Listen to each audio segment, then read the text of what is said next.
अब इसके अंदर जो घर में चार्जिंग करेगा यू आर फ्री, उस पर कोई कानून, कोई रेगुलेशन कुछ लागू नहीं है। घर में आपने मोटरसाइकिल चार्ज करना है, आपने गाड़ी चार्ज करनी है, फ्री, उसके ऊपर कोई रेगुलेशन नहीं आता। अब कोई भी मोटरसाइकिल वाला आता है, वो आके कहता है जी मुझे बैटरी स्वैप करानी, तो उसके एग्जिस्टिंग जो बैटरी है वो उतार के जो एक चार्ज बैटरी है उसको दे दी जाए, और वो जो इसकी खाली बैटरी को लेके फिर वापस चार्जिंग में लगा दे। कि किराने स्टोर वाला भी लगा सकते हैं, मोहल्ले में कोई दुकान है वो भी लगा सकते हैं, कोई रोड साइड पे भी लगा सकते हैं। कुछ स्पेसिफिकेशंस के अंदर रहते हुए you can set up your charging station, battery swapping station. So the focus, the goal is कि the more charging station infrastructure is there, the anxiety के where I will get the next charging will reduce. Electric bikes और EV bikes are a cost-effective alternative to petrol-powered motorcycles. ये माहौल के मुवाफक के लिए भी बहुत अहम पाए जाते हैं। Running on electricity, they make travel 3 times cheaper. Pakistan में एक रेगुलर बाइक को EV बाइक में कन्वर्ट करने के लिए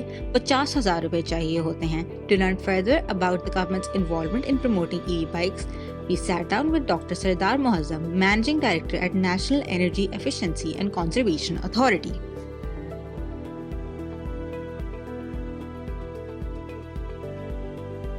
इस वक्त जो हमारा टारगेट एरिया जिसके ऊपर हम फोकस कर रहे हैं वो है ईवी चार्जिंग इंफ्रास्ट्रक्चर और बैटरी स्वैपिंग स्टेशन के इर्द गिर्द जो रेगुलेशंस हैं, how to develop this whole area and then effectively help industry, business owners, entrepreneurs, small investors, youth, that how they should come up, play their role not only in the country's economy but also how they can develop job opportunities for them. Also किस तरह वो औरों के लिए ये opportunities provide कर सकते हैं. But broaderly this will help industry के साथ साथ our climate change goals, हमारा जो energy की saving होगी in terms of our import bill. So these are number of areas जो कि इसके इम्पैक्ट्स या आउटकम्स उस तरफ आना शुरू हो जाएंगे। Let's start with this 2 wheelers जो कि आपके मोटर बाइक्स हैं सारे। देन वी हैव 3 व्हीलर्स जो काफ़ी सारे रक्शे और चिंची and all this. The third one is 4 wheelers जो आपके आ जाते हैं गाड़ियाँ, ठीक है, जिसमें इट्स वेरीज। एंड देन आपकी आ जाती है फ्लीट, जैसे कि आप बात करते हैं बसों की, ट्रक्स की, that is the overall road transport जिसको हम अभी देख रहे हैं। अब क्वेश्चन मार्क ये है कि इनके लिए डिफरेंट किस्म की टेक्नोलॉजीज़ को हम मुतारफ़ कराने के प्रोसेस में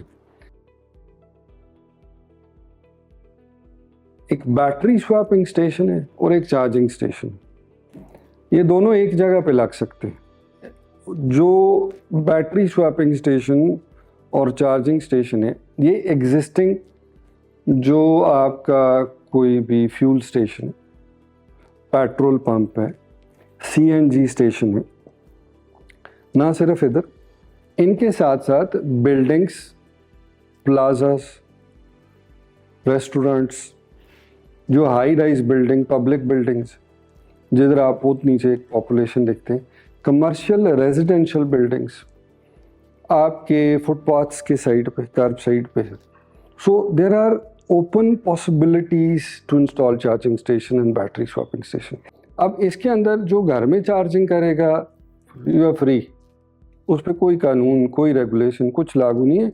घर में आपने मोटरसाइकिल चार्ज करना है, आपने गाड़ी चार्ज करनी है, फ्री, उसके ऊपर कोई रेगुलेशन नहीं आ रही।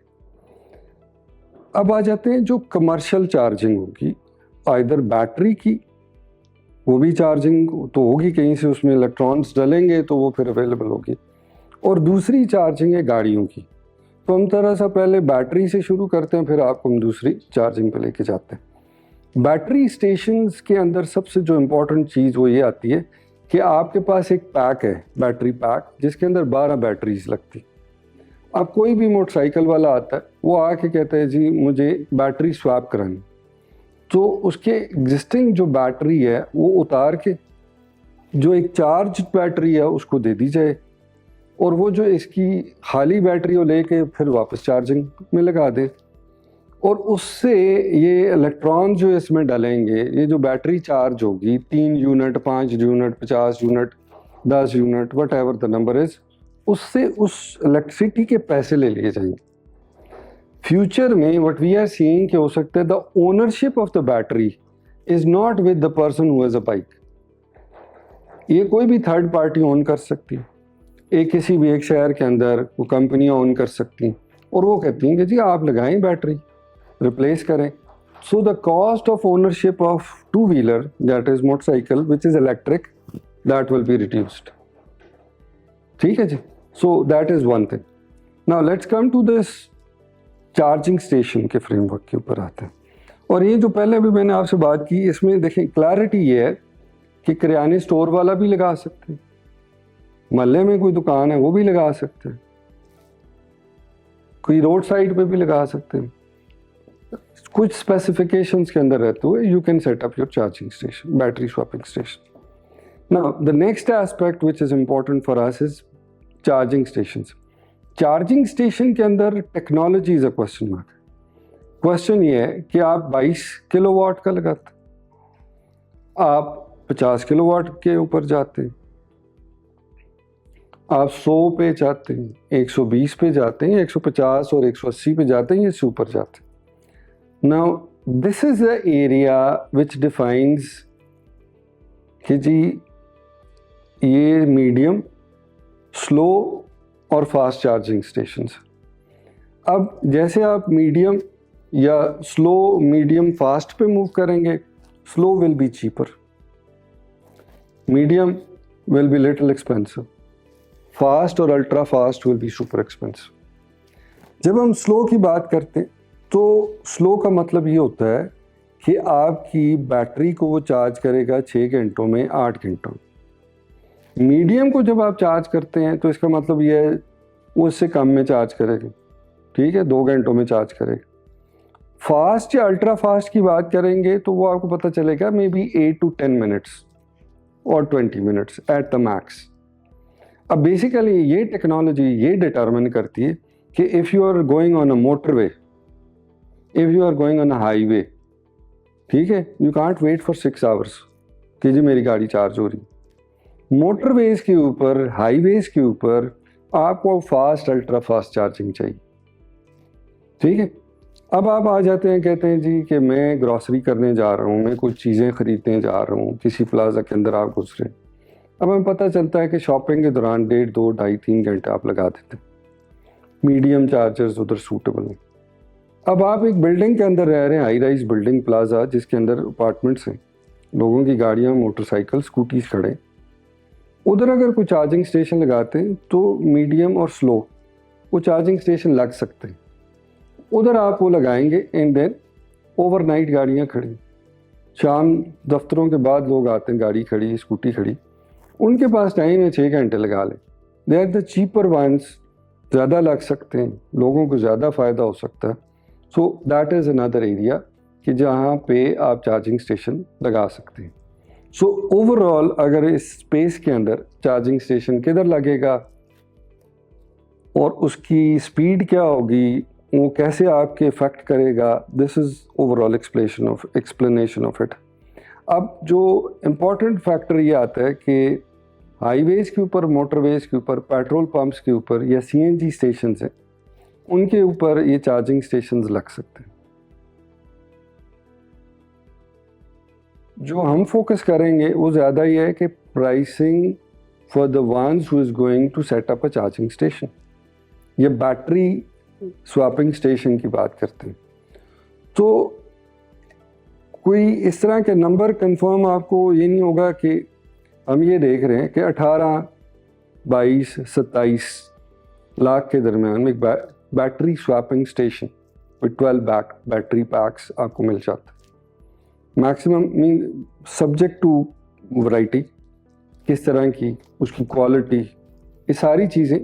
ये जो हमारे पास हाई एंड आता है 27 लाख, थोड़ा लो एंड पे आ जाए 22 पे भी आता है, 24 पे भी, 17 पे भी आता है।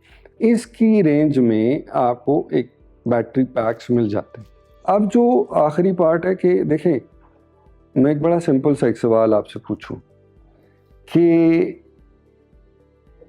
आप एक गाड़ी चलाते, बड़ा सिंपल है, तो तकरीबन 250-270 की रेंज के अंदर आपका पेट्रोल की एक लिमिट है। अब अगर आप देखें कि एवरेज 10 किलोमीटर आप लेते हैं तो तकरीबन 26-27 रुपये में, अगर उसके अंदर भी मैं पेट्रोल के साथ साथ जो आपका ऑयल चेंज करते हैं बाकी कॉस्ट डालूँ तो तकरीबन 26-27 रुपये में आपको 1 किलोमीटर पड़ता है। अब अगर उसी किलोमीटर को आप इलेक्ट्रिसिटी पे लेके आएंगे तो it will be less than 10 rupees या उसके around. The whole point is कि we don't have the charging infrastructure, कि लोग बाहर निकलेंगे गाड़ी तो आगे चार्ज किधर कराएंगे। So the focus of the goal is कि the more charging station infrastructure is there, the anxiety के where I will get the next charging will reduce and there will be more investment going into that side कि लोग गाड़ियां भी ज़्यादा खरीदेंगे।